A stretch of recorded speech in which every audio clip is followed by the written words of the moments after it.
आज ही Doubtnut app download करें। Doubtnut पर होगा अब आपके सभी मैथ्स, केमिस्ट्री, फिजिक्स और बायोलॉजी डाउट्स का सफाया। बस अपने क्वेश्चन की फोटो खींचो, उसे क्रॉप करो और तुरंत वीडियो सोल्यूशन पाओ। Download now. हेलो गाइस, इस क्वेश्चन में हमसे पूछा है कि describe the role of high temperature primer bacterium का नाम क्या है, Thermus aquaticus, in carrying the process of polymerase chain reaction. तो जो हम पॉलीमरेज चेन रिएक्शन परफॉर्म करते हैं यानी कि पीसीआर, उनमें इन तीनों चीज़ों का यानी कि हाई टेम्परेचर का, प्राइमर का और बैक्टीरियम थर्मस एक्वाटिकस का क्या यूज़ है, हमें ये बताना है। तो देखो, सबसे पहले स्टार्ट करते हैं अपना जो पीसीआर है। एक बार इससे एसोसिएटेड क्वेश्चंस भी देख लेते हैं। यूजुअली एग्जाम में पूछते हैं कि किसने दिया था टेक्निक, तो हमारे साइंटिस्ट थे जिसका नाम क्या था, कैरे म्यूलिस। तो उन्होंने ये टेक्निक दिया था पीसीआर। ठीक है, इसमें क्या होता है, हम स्मॉल कॉपीज जो होती हैं डीएनए की, उसको पीसीआर में डाल के हम क्या कर सकते हैं, एम्पलीफाई कर सकते हैं, यानी कि बहुत सारी कॉपीज उसकी जनरेट कर सकते हैं। इसके क्या सिग्निफिकेंस है वो हम आगे देखेंगे। अब आते हैं हम इसके स्टेप्स पे कि यानी कि जो प्रोसेस होता है पूरा पीसीआर का वो कैसे होता है। तो इसमें अपने 3 स्टेप्स होते हैं। सबसे पहले आता है डीनेचुरेशन, ओके। फिर सेकेंड स्टेप होता है अपना अनीलिंग, और we can say primer annealing. Last step होता है अपना एक्सटेंशन, ओके। कुछ जगह इस स्टेप को हम सिंथेसिस भी कह देते हैं। तो यहाँ पर हम लिख देते हैं, इस स्टेप का नाम क्या है, सिंथेसाइजिंग, ओके। अब डीनेचुरेशन में क्या होता है, देखो मान लो कि आपके पास कोई स्मॉल डीएनए है, उसको आपको क्या करना है, एम्पलीफाई करना है। अब डीएनए उसका डबल हेलिकल स्ट्रक्चर होगा, यानी कि कुछ इस तरीके का, ओके। अब जब तक ये डबल हेलिक्स में है अपने, तब तक तो इसको हम एम्पलीफाई नहीं कर सकते, क्योंकि नॉर्मल जो नेचुरल प्रोसेस होता है उसमें भी अगर जब इसका एम्पलीफिकेशन होता है तो इसके स्ट्रैंड्स सेपरेट करते हैं। कौन सी एंजाइम की हेल्प से, हेलिकेज की हेल्प से, ठीक है। तो इसको अनवाइंड कर देती है। ऐसे ही नॉर्मल जब हम आर्टिफिशियल केसेस में अपने डीएनए को अनवाइंड करना होता है तो उसके लिए हम क्या यूज करते हैं, हीट, ओके। अब हीट करने के बाद ये जो अपना डबल स्ट्रैंडेड डीएनए है ये क्या हो जाएगा, डीनेचर्ड हो जाएगा, यानी कि इसके हमें यहाँ पे देखो दोनों अलग अलग स्ट्रैंड्स मिल चुके हैं।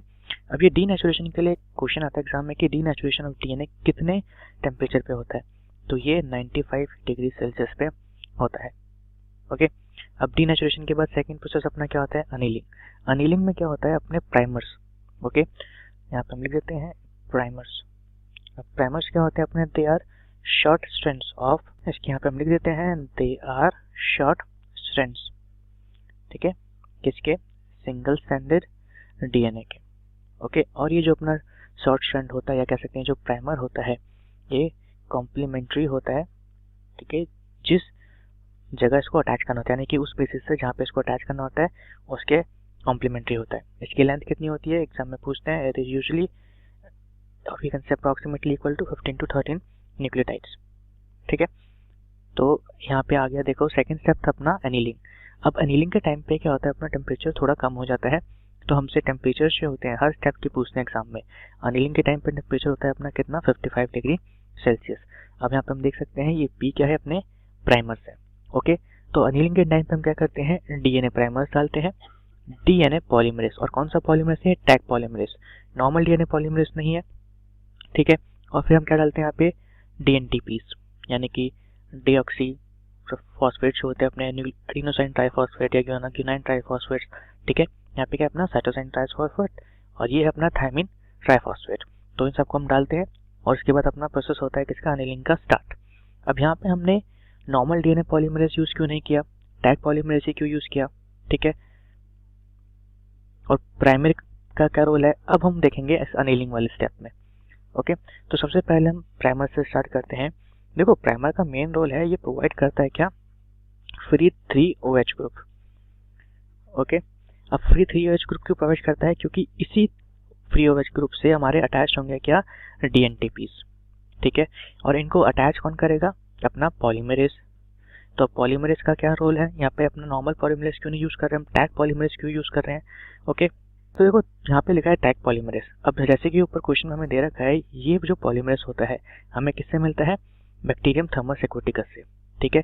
इसी के नाम से फर्स्ट लेटर का ये फर्स्ट वर्ड और एक्वाटिकस का AQ यहाँ से लिया गया है क्या, टैग पॉलीमरेज। ये जो एंजाइम होता है यूजुअली बहुत ही हाई टेम्परेचर वाली जगह पे आकर करता है बैक्टीरिया जो है अपना ये, ठीक है। इस वजह से इसकी जो एंजाइम होती है ये डीएनए पॉलीमरेज जो है ये वर्क कर सकती है कहाँ पे, इवन इन हाई टेम्परेचर, ठीक है।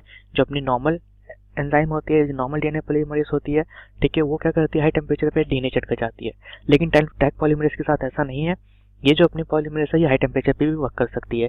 और हमने देखा था कि जो एनिलीन का प्रोसेस है वो कहाँ पे हो रहा था, 55 डिग्री सेल्सियस पे। इसलिए हम नॉर्मल पॉलीमरेज यूज़ ना करके टैग पॉलीमरेज को यूज़ करते हैं। ओके, तो अब हमारे तीनों क्वेश्चन यहाँ पे सॉल्व हो चुके हैं। सबसे पहले पूछा था हाई टेम्परेचर का क्या रोल है, तो वो डीनेचुरेशन में हेल्प करता है। सेकंड नंबर पूछा था कि प्राइमर का क्या रोल है, तो प्राइमर प्रोवाइड कर रहा है क्या, फ्री 3 OH ग्रुप, जिससे हमारे आगे जो हमने DNTPs डाले हैं वो ऐड होंगे। ओके, और फिर हमसे पूछा था कि थर्मस एक्वेटिकस का क्या रोल है, तो थर्मस एक्वेटिकस से हमें एंजाइम पॉलीमरेज मिलता है जिसका नाम क्या है, टैग पॉलीमरेज। ओके, इसी बैक्टीरिया को क्यों यूज़ करते हैं, क्योंकि ये बैक्टीरिया अपना हाई टेम्परेचर वाले हैबिटेट्स में करता है, तो उसकी जो पॉलीमरेज है वो हाई टेम्परेचर पे भी इजीली वर्क कर लेती है। ठीक है, और फिर DNA एक्सटेंशन जो होता है, लास्ट जो स्टेप है अपना एक्सटेंशन, उसमें कोई दिक्कत नहीं आता। ठीक है, तो अब देखो अनिलिंग में हमने सारा सामान डाल दिया यहाँ पे।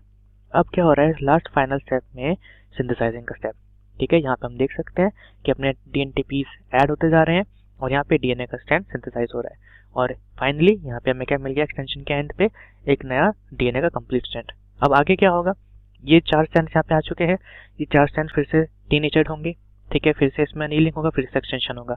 तो ऐसे ये साइकिल रिपीट होती रहती है और हमारे एक छोटा सा DNA से हमें बहुत सारी कॉपीज मिल जाती हैं DNA की। ठीक है, तो ये फाइनली अपना यहाँ पे क्वेश्चन होता है सॉल्व। एक चीज़ यहाँ पे और इम्पोर्टेंट है क्या, कि वो हमसे एग्जाम में पूछते हैं कि PCR जो होता है अपना, ओके, इसका सिग्निफिकेंस क्या है। तो देखो अब कोई मान लेते हैं, हम एक केस मान लेते हैं, यहाँ पे मान लो आप किसी क्रिमिनल साइट पे जा रहे हैं। ठीक है, तो क्रिमिनल साइट पे वहाँ पे क्या हुआ, हमें एक छोटा सा DNA मिला, किसी का हेयर था। ठीक है, अब हेयर में से हमने क्या एक्सट्रैक्ट करा, DNA था, लेकिन वो हमारे जो केस स्टडी के लिए बहुत कम था। ठीक है, तो उसको हमने क्या करा, PCR के थ्रू एम्पलीफाई किया। तो यूजुअली किस में प्रोसेस होता है, जो डिटेक्टिव प्रोसेसेस होती हैं। ओके, यानी हमें डिटेक्शन करना हो किसी क्रिमिनल का, ठीक है, और वी कैन से कल्प्रिट का, तो उसमें हमारी ये टेक्निक्स बहुत ज़्यादा एफिशिएंट होती हैं। अब जैसे कोई बैक्टीरिया हो गया, ठीक है, उससे हमें DNA मिलता है, वो किस कैसा DNA है, उसमें जीन्स प्रेजेंट है फॉर एंटीबायोटिक्स, तो उस DNA को भी हम एम्पलीफाई करके यूज़ कर सकते हैं। तो इसके बहुत सारे प्रोसेस हैं। एक अल्टीमेट इसका सिग्निफिकेंस क्या है, आप स्मॉल DNA से बहुत सारा यहाँ पे अमाउंट ऑफ DNA बना सकते हैं। ओके, तो ये अपना प्रोसेस था ऑफ पॉलीमरेज चेन रिएक्शन। यहाँ पे हमने तीनों चीज़ों के यूजेस समझ लिए हैं और देख लिया कि ये प्रोसेस होता कैसे। Thank you so much. Class 6 से 12 से लेके नीट, IIT, JEE मेंस और एडवांस के लेवल तक 10 मिलियन से ज्यादा स्टूडेंट्स का भरोसा। आज ही डाउनलोड करें डाउटनेट ऐप या व्हाट्सएप कीजिए अपने डाउट्स 8400 400 400 पर।